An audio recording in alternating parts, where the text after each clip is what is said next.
Fala galera, bom dia, boa noite, muito bem-vindos à minha live aqui de final de ano. A gente vai conversar hoje sobre o estudo técnico preliminar, que eu considero um documento um artefato, um documento, né, de planejamento ali disruptivo, né? Traz inovações interessantes para todas as contratações a nível de administração pública, certo? E eu espero que vocês conheçam a Instrução Normativa número 40. Eu vou estar aqui com o computador no apoio para a gente discutir o ATP, tá? Bem-vinda, Diário de uma Pregoeira. Vamos conversar sobre estudo técnico preliminar. Eu acredito que você deve receber aí no seu órgão, né? Processo com alguns estudos.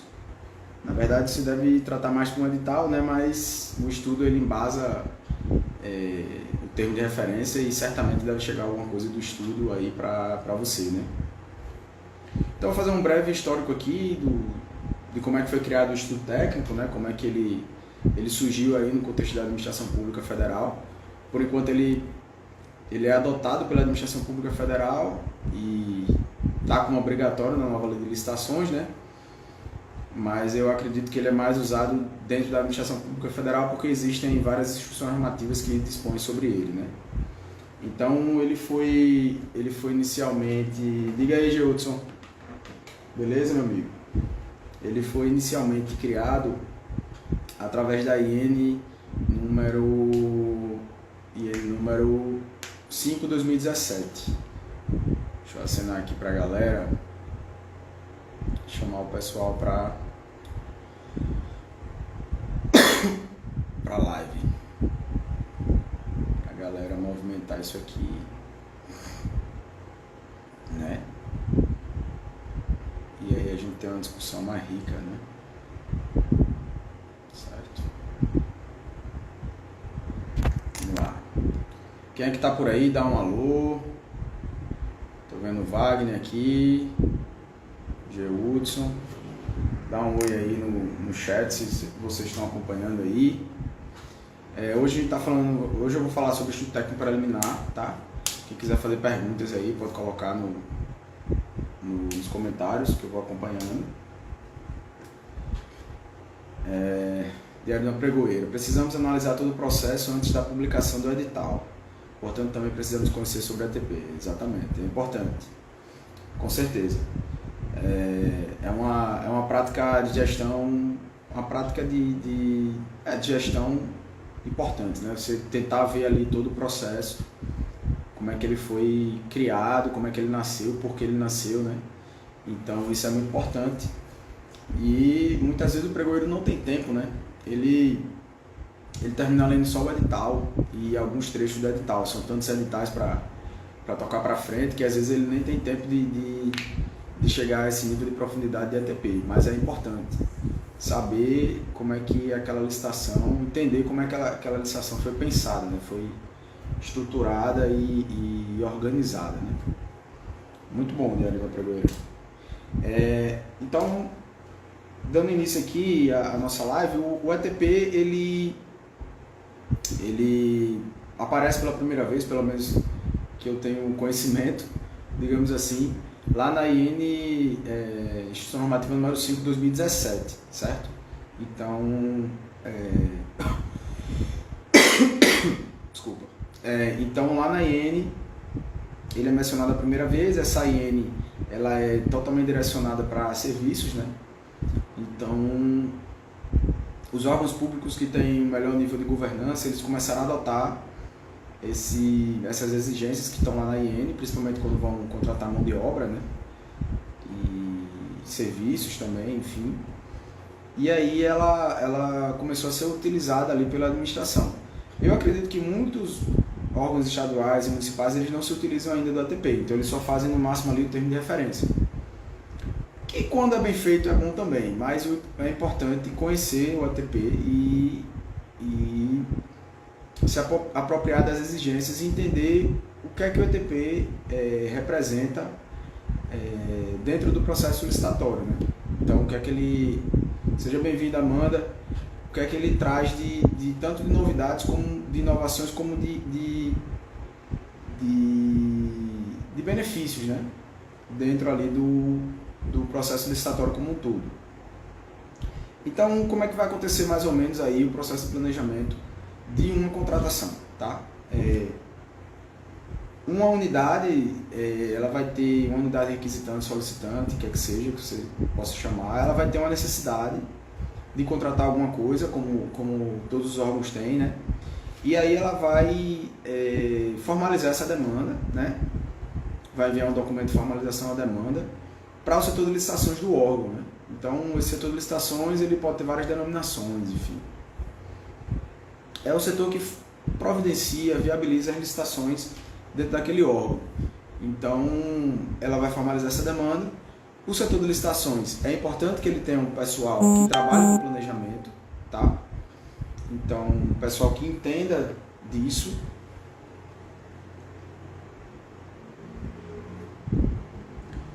E que esse pessoal consiga se comunicar bem, né? Entrar em contato com essa unidade e entender qual é a demanda dela. Então, você pode instruir um processo, a unidade pode mandar um ofício, esse documento de formalização da demanda pode ser... É uma comunicação que a unidade requisitante vai fazer com o setor de licitações. E aí, nesse documento de formalização da demanda, você vai poder fazer o quê? Você vai poder instruir uma equipe de planejamento, que é o que a IN número 517 recomenda, né, exige. A equipe de planejamento é um grupo de servidores, é um conjunto de servidores que tem competências, diversas competências técnicas, referente ao objeto, e também deve-se ter uma pessoa que entenda de licitações ali naquele grupo. E aí esse pessoal vai se unir para começar a pensar na licitação como um todo. Então, vai existir ali, na minha opinião, a pessoa que é do setor de licitações, ela vai atuar como um coordenador dessa equipe, digamos assim, e ele vai tentar extrair o que de melhor tem naquela equipe, em termos técnicos, para a contratação. Então, ele vai explicar como é que é a contratação hoje em dia. Muitas vezes as pessoas... Muitas vezes as pessoas não sabem que existe essa necessidade de ter uma equipe de planejamento, tá? A equipe de planejamento é importante também para dar um apoio ao pregoeiro na fase de aceitação, na fase de pregão, quando a licitação vai optado por pregão, geralmente é optado por pregão, hoje em dia a maioria das licitações, pelo menos a nível federal, licitações mesmo, né? São pregões. Então essa equipe de planejamento ela vai estar ali no apoio para aquele pregoeiro, né? Para dar o parecer, para aceitar uma proposta, coisa do tipo. Então, diga aí, Rafael Ícaro, seja bem-vindo, meu amigo. Estou falando sobre ETP, é uma honra aqui receber a sua visita na minha live. E a gente vai ter essa equipe e ela vai ser formalizada pela autoridade competente, né? Então, a autoridade competente baixa ali uma portaria e formaliza essa equipe. Então, esses servidores, esse conjunto de servidores, eles vão ficar responsáveis. E aí, Geudson, manda uma pergunta aí pra gente. Não se esqueça de dar um joinha, né? Essa equipe de servidores vai ficar responsável por aquela contratação específica. Então, existe uma demanda ali da unidade, né? Um problema que ela, sei lá, você pode ter necessidade de manutenção de um elevador num prédio lá de uma unidade sua. Vou dar um exemplo aqui, que eu trabalho na Universidade Federal. Então, a unidade tem aquele problema e você vai resolver aquele problema montando a equipe e providenciando a contratação. Então, e aí se dá início à contratação, né? Você vai ter a equipe montada já e aí você vai começar a escrever o estudo técnico preliminar. Então, o estudo técnico preliminar, ele é um documento que ele vai trazer, ele vai fazer uma discussão sobre as possibilidades de solução para aquela sua demanda. Então, supondo que existe essa demanda de conserto, né, manutenção, na verdade, de elevadores numa unidade específica da administração pública. É importante que você monte uma equipe que entenda, tenha pelo menos uma pessoa que entenda de elevadores. Então, pode ser um engenheiro mecânico, não sei. O interessante é que você busque dentro da sua organização, do seu órgão, alguém que entenda desse objeto, que possa lhe dar um apoio na elaboração tanto do estudo técnico como do termo de referência, do edital e no parecer, e também no momento lá de recebimento do material. Tá? Então, a própria IN, ela diz que você pode, a IN 517, diz que você pode já colocar o fiscal do contrato naquela equipe de planejamento. É um assunto um pouco maçante, assim, qualquer coisa vocês façam perguntas, eu vou tentar ser mais fluido, mas realmente é um assunto bem técnico. Então, qualquer coisa podem interromper aí, fazer uma pergunta, tá tranquilo, viu? Então vamos lá. Como o primeiro tópico aqui para o estudo técnico, né, nos atendo aqui a Instrução Normativa número 40, né, ela diz que é o seguinte: o primeiro tópico vai ser a descrição da necessidade da contratação, considerando um problema a ser resolvido sob a perspectiva de interesse público. Então você vai ter que montar a equipe, e a equipe vai junto. É bom também, outra coisa, você colocar uma pessoa da unidade que está interessada naquela contratação. No nosso exemplo aqui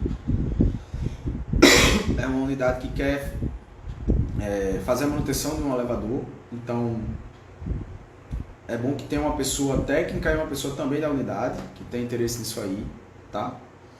E você vai ter que fazer a descrição desse requisito. E aí você vai começar a escrever a necessidade. Você vai apontar o que a unidade faz, qual é a função da unidade dentro da instituição, quais são os benefícios que a unidade traz para aquela instituição. E aí você vai relatar qual é aquele problema que existe na unidade e que você precisa de uma solução. E aí você já vai sugerir uma possível solução na descrição da necessidade para aquele problema que você tem lá. Então, isso tudo vai ser construído em conjunto, né? Que é o conselho que vocês façam. Se reúnam com a equipe de planejamento. Se hoje em dia você pode utilizar Google Meet, Zoom, Microsoft Teams, todos esses aparelhos, esses dispositivos de aplicativos de videoconferência, e explicar para a unidade que você vai fazer um preenchimento conjunto ali. É uma reunião que você vai escrever junto, né? É um documento que é escrito a várias mãos. Minha opinião, eu acho que é melhor você escrever assim, porque a própria além de ser opinião, é uma coisa que eu percebi que funciona, né? Então eu faço isso na prática. Eu geralmente me reúno com a equipe de planejamento e explico, e geralmente os resultados são melhores. Os ETPs são mais bem escritos e trazem muitas novidades, muitas inovações. Então você vai trazer ali a descrição da necessidade. O segundo tópico é a descrição dos requisitos da contratação, né? Então, na IN diz que são requisitos necessários e suficientes à escolha da solução, prevendo critérios e práticas de sustentabilidade. Então você vai trazer o que é que precisa quais são os elementos mínimos ali que são necessários para que a contratação aconteça. Então você vai contratar uma empresa que para manutenção de elevadores, ela vai ter que ter uma certificação específica, digamos. Então vai estar lá na descrição dos requisitos. É um requisito, ela tem que ter essa certificação para ser uma empresa considerada apta para fornecer aquele objeto, né? Para prestar aquele serviço. Então essa descrição dos requisitos é mais ou menos isso, né? Você vai trazer elementos mínimos para que aquela contratação aconteça. Para quem ainda está aí online comigo, dá um joinha aí, pode fazer uma pergunta também que a gente responde, tá? Então passando aqui para o terceiro tópico, né, do ETP, seria o levantamento de mercado. Então ele coloca aqui levantamento de mercado, que consiste na prospecção e análise das alternativas possíveis de soluções. Então aqui nesse tópico você vai pensar nas possíveis soluções para a sua demanda. Então eu tenho um problema de manutenção de elevadores. Quais são as possíveis soluções atuais no mercado para que eu possa resolver esse problema. Eu posso contratar uma empresa, fazer um contrato com ela para que ela fique constantemente, a cada chamado, resolvendo os problemas que forem aparecendo dentro dentro do órgão. Posso fazer essa contratação. Eu posso contratar uma empresa que fornece só as peças e eu tenho um pessoal capacitado dentro do órgão que entende de manutenção de elevadores. Então eu vou usar o pessoal que já é servidor público, que... Seja bem-vindo, André, seja bem-vindo, Karina. Bem-vinda, Karine, no caso. Então, assim, são as soluções possíveis. Para essa demanda que a gente está discutindo aqui, essa demanda hipotética, você teria duas soluções, né? Você poderia contratar uma empresa que vai dar manutenção para você, já com a inclusão de peças, ou você poderia comprar suas peças e, tendo a mão de obra interna na sua instituição, você se utilizar da sua mão de obra própria para resolver os problemas que aparecerem, tá? Então, a grosso modo eu vejo essas duas soluções, mas como eu digo, eu sou do setor de licitações, né? Então eu não teria tanto o que trazer de solução, por isso que é importante a gente montar uma equipe de planejamento e essa equipe vai poder sugerir talvez outras soluções. Então é meio aquela ideia de sinergia, de a união faz a força. Várias pessoas se envolvendo na contratação e sugerindo possíveis soluções. E aí você, nesse tópico de levantamento de mercado, que é o terceiro tópico, você vai pensar mesmo nas soluções possíveis. Você vai fazer tipo um brainstorming e vai jogando ali aquelas soluções. E aí você vai ter que optar por uma solução no próximo tópico. Que aí o próximo tópico é a descrição da solução como um todo. Você vai primeiro pensar nas soluções possíveis e depois você vai escolher uma e nesse tópico 4 você vai se aprofundar nessa solução. Então digamos que você escolheu a solução para manutenção, contratação de empresa para manutenção, com fornecimento de peças. Então você vai se aprofundar nesse tipo de contratação e vai explicar como é que ela vai acontecer. Então aí você vai colocar exigências relacionadas à manutenção e assistência técnica, acompanhada das justificativas técnicas e econômicas da escolha da solução. Então, nesse tópico, você vai escolher, apontar a solução escolhida e vai justificar de forma técnica e econômica. Às vezes essa solução é até mais cara, mas ela é a única possível. Então você vai ter que explicar que ela é a única possível. Ou então,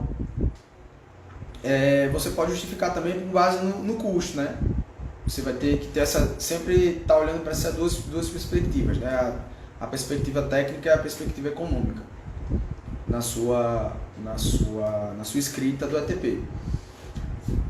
Pedro, eu posso optar por uma solução mais cara? Pode, desde que você justifique no ETP e explique por que você está optando pela mais cara, que a priori pode parecer mais cara, mas lá na frente vai gerar uma economia para o órgão público, ou então vai trazer uma facilidade na execução contratual. Então, isso tudo tem que ser explicado nesse tópico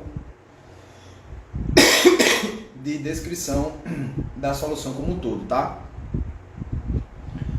Então, eu vejo esses 4 tópicos iniciais como, digamos assim, a parte mais importante do ETP, que é a parte que você vai poder inovar para a resolução de uma demanda. Então, muitas vezes a administração pública ela fica presa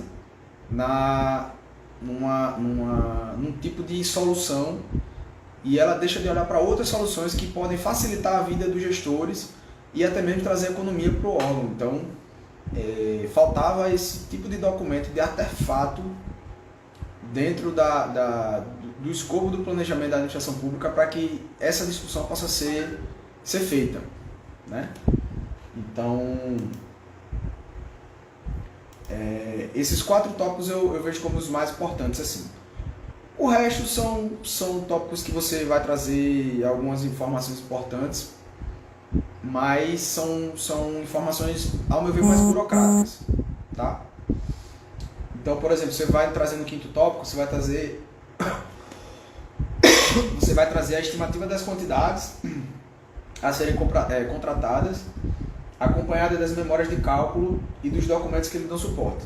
Galera, me diz uma coisa, está fazendo sentido para vocês essa live, essa conversa aqui que a gente está tendo sobre ATP? Se está fazendo sentido, dá um joinha aí nos comentários, dá uma curtida, para eu saber que vocês estão me acompanhando aqui, certo? Por favor, né? Então, a gente tá na estimativa, né? Você vai ter que trazer a estimativa das quantidades a serem contratadas com o histórico de cálculo, a memória de cálculo, né? Como é que você chegou naquele quantitativo? Não é chegar lá e colocar, eu quero contratar tantas unidades de alguma coisa, ou tanta quantidade de bens e tal. Você tem que ter... Você se baseou em quê? Histórico de consumo? Você se baseou numa média ponderada? Você fez uma regressão linear? Tem vários cálculos que você pode... Várias fórmulas que você pode se utilizar para fazer esse cálculo. Tá? Então esse é o jeito certo de fazer a estimativa das quantidades. Você pode colocar a quantidade que você quiser, desde que você tenha uma memória de cálculo ali válida como justificativa. Tá? Bom, a gente parte para justificativas para o parcelamento. Diga aí, grande Cleiton, seja bem-vindo. A gente parte para justificativas para o parcelamento ou não da solução, se aplicável. Então, você vai ter que explicar aqui por que você está parcelando, está dividindo a solução, né? Se você vai dividir ou não. Então, você vai contratar uma empresa para fazer a manutenção desse elevador, digamos, que é o nosso caso hipotético aqui. Beleza, você vai contratar aquela empresa, vai contratar o todo, então você não vai precisar justificar. Mas se você precisar dividir, né, parcelar aquela contratação, você vai ter que justificar por quê. Né?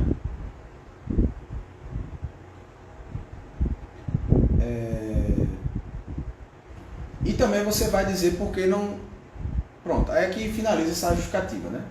Partindo para o tópico 8, né, você vai ter que falar sobre as contratações correlatas ou interdependentes. Então aqui você vai mencionar contratações que são relacionadas a essa outra contratação, se existirem. Então às vezes você está fazendo duas contratações que elas são ligadas. Às vezes você vai... Já aconteceu comigo, a gente estava querendo comprar material hospitalar e a gente separa, porque são uma grande quantidade de itens, e não são contratações interdependentes, uma não depende da outra, mas elas são correlatas. Então, esse processo de planejamento está correlacionado a esse outro processo de planejamento aqui. Então, essa menção deve ser feita aqui no tópico 8. Tá? Partindo para o tópico 9, a gente vai ter o quê? A gente vai ter a demonstração do alinhamento da contratação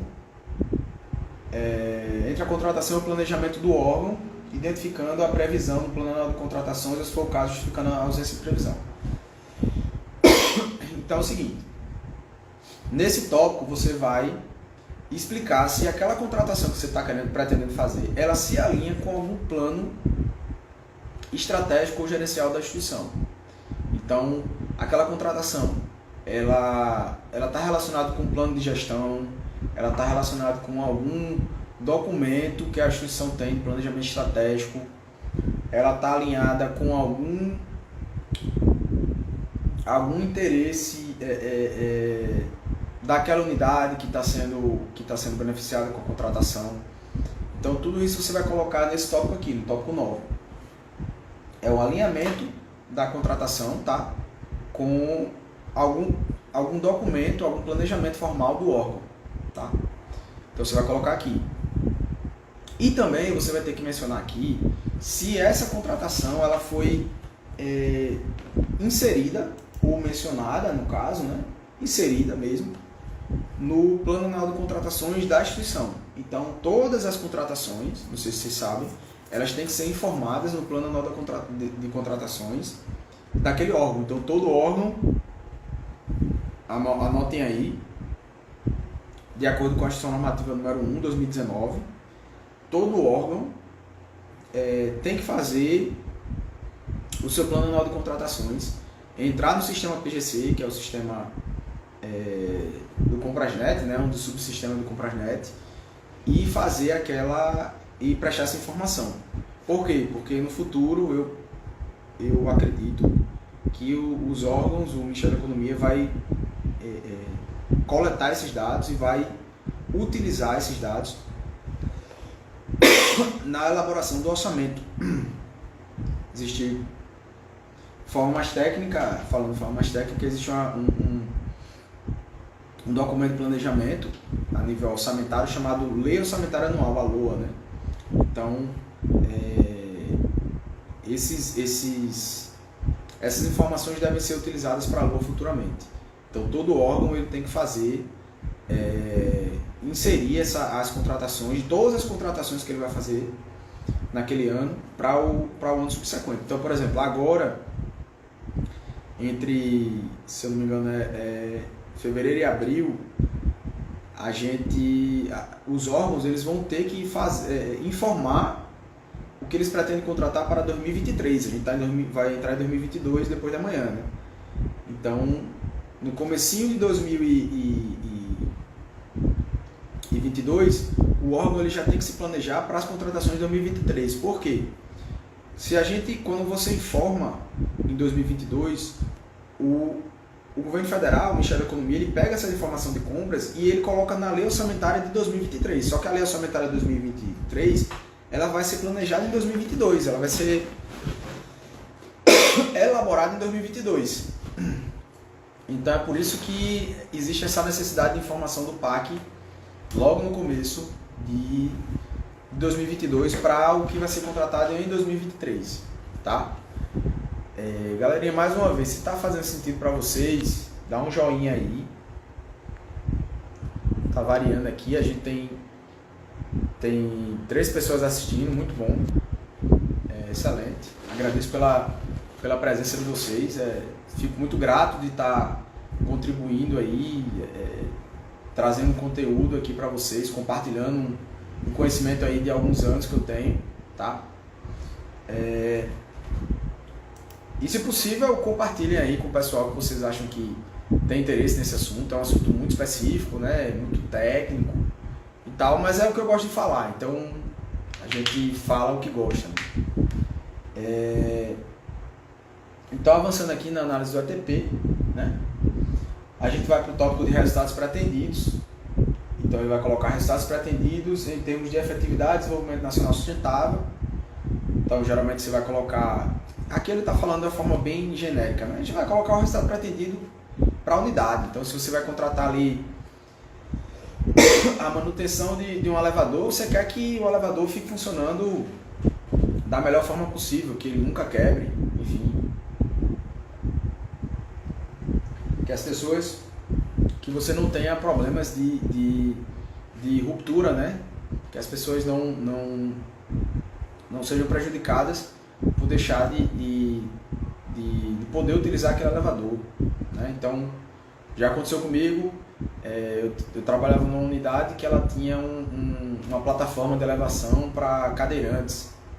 Então, veja só, o cadeirante ali ele se prejudicava, ele não podia ir sozinho para o próximo andar porque aquela plataforma não estava com a manutenção em dia, né? Então veja só o tamanho da importância da contratação. Então favorecer o direito das pessoas de ir e vir, né? Então é isso, o resultado pretendido é o tópico 10, tá? Você vai explicar ali quais são os resultados pretendidos com aquela contratação. Você vai enumerar ali os benefícios que a contratação vai trazer. Isso tudo você vai fazer junto com a sua equipe de planejamento, tá? No tópico 11, providências, né? Providências a serem adotadas pela administração previamente à celebração do contrato, inclusive contra a capacitação de servidores ou de empregados para fiscalização e gestão contratual e adequação do ambiente da organização. Meu irmão entrando aí para me ver. E aí, Tiagão? Nesse tópico 11, que são as providências, eu vou trazer alguns casos aqui, alguns exemplos para ilustrar isso aí, tá? Providências a serem adotadas. Por exemplo, Eu tive notícia de uma contratação que ocorreu aqui numa unidade do interior do meu estado, que foi contratado uns robôs simuladores clínicos, né? Então foi comprado um robô que ele simulava um ser humano, né? Então você programava ele infartava, ele tossia, ele chorava, se comunicava, enfim. E comprado também um robô bebê, né? Então era um bebê que simulava ali reações de uma criança, né? Para um curso de medicina que a universidade que eu trabalho tem aqui no interior do meu estado. Só que para operacionalizar esses simuladores tinha que ter uma capacitação, né? Então a gente comprou e lá no edital, lá no termo de referência, foi colocado que a empresa que vendesse ela teria que se comprometer depois da contratação de fornecer essa capacitação para os servidores que iriam operacionalizar esse robô futuramente. Então é aqui que você vai colocar essa providência ser tomada. Ou aqui, ou você pode colocar também na descrição dos requisitos da contratação, que é o tópico lá, número 2. Você pode escolher aí qual é que você vai colocar, tá? E é um exemplo que eu trago para ilustrar aí o que é que seria se essas providências serem tomadas. Desculpa. Providência ser tomada também. Você pode mencionar, trazendo um contexto agora muito atual da pandemia,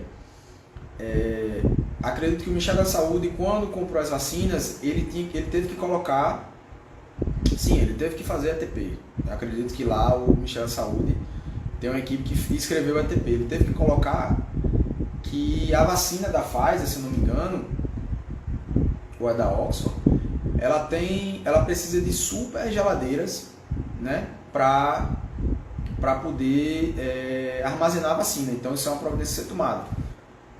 Assim que a vacina for recebida, ela tem que ser já imediatamente direcionada para essas super geladeiras aí, super freezers, para conservar e não perder aquela qualidade ali da vacina. Então isso aí vai ser mencionado aqui nas providências a serem tomadas. Aqui também você pode mencionar, por exemplo, se o material que você vai receber vai precisar de digamos, um muque, um carro muque, para quem não sabe, aquele carro grande que tem um mini guindaste ali que vai pegar o material pesado, entendeu? Então, para descarregar você vai precisar de uma equipe específica ali, vai precisar de uma organização com antecedência. Então é interessante que a empresa ligue no momento que for enviar o material, se organize junto da transportadora para o recebimento do material. Então tudo isso pode ser mencionado no ETP e são informações que vão ser levadas para o termo de referência, né? Então essas informações vão estar aqui no ETP, tá? Galerinha, mais uma vez, se está fazendo sentido para vocês, compartilha aí com a galera que tem interesse. No seu Instagram mesmo, tem um botãozinho aqui, acho que é um tracinho de compartilhamento que você pode compartilhar aí com o seu pessoal, o pessoal lá do seu órgão. Então, quanto mais gente estiver aqui na live, melhor, tá? Então vamos lá, vamos dar continuidade, certo? O tópico 11, né? Tópico 12 agora. Os possíveis impactos ambientais e respectivas medidas de tratamento. Então, para falar sobre impacto ambiental, você pode usar o Guia Nacional o Guia Nacional de Contratação Sustentáveis, eu acho que é da AGU, tá? Depois, se vocês tiverem interesse, me peçam aí pelo direct que eu mando para vocês, que lá vai ter tudo sobre critérios ambientais a serem citados aqui no ETP. Tem uma pegada forte, né, o ETP também, com relação ao impacto ambiental da contratação. E respectivas medidas de tratamento. Então você vai conversar com a sua equipe e ver se eles têm esse conhecimento nessa área para colocar ali no ETP. E como tópico final, tópico 13, você vai ter o posicionamento conclusivo, né, que ele diz, né? Você vai ter que falar ali no ATP se a equipe acha viável e acha razoável a contratação. Então aí você finaliza, né, essa contratação. Eu faço diariamente praticamente o ATP. Então a cada novo ATP é uma nova equipe, então são ATPs bem diferentes, a forma como cada equipe lida, então meio que a pessoa que trabalha com planejamento aí no órgão, ela tem que ter essa habilidade de estimular o pessoal, explicar que o ATP é um documento que parece burocrático, mas ele pode trazer inovações interessantes, né?